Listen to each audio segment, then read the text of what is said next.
বেচার ইচ্ছা শুরু বাইরে ফাইতেছি না, কই গেল একটা ক্ষেতের বাতর ছড়াইলাম।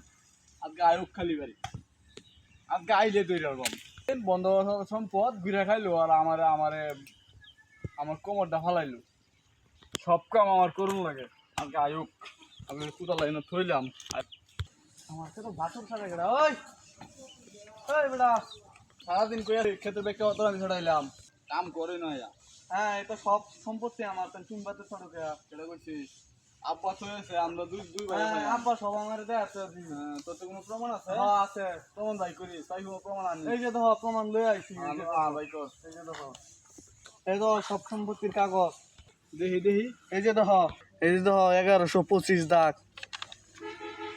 এই যে এই যে দেখো 1825 দাগ। এই যে দেখো, আর এই যে 1930 দাগ। দেখছো তো সকল সম্পত্তি আমার। তখন কাম যখন করে তো এক কামলার মনে তোমার দেবেন না। না এই নিয়ে আমার জ্বালা ভাই। না তোমার এক কামলার মনে আমি দেবেন না, জায়গা পাঠিয়ে দিবা। যাই 500 দিন যাবেন না, যা ঠকাই নিছ আমার নেই, তুই যা যা কি ঠকাইলো আমার। এক কাটা জমি আমার দিল না, সব জমিন ফুটটা তুমি বাইলা লেখে নিছো। আচ্ছা যাও, তুমি বললো পেয়ে যাও, আমি গেলাম।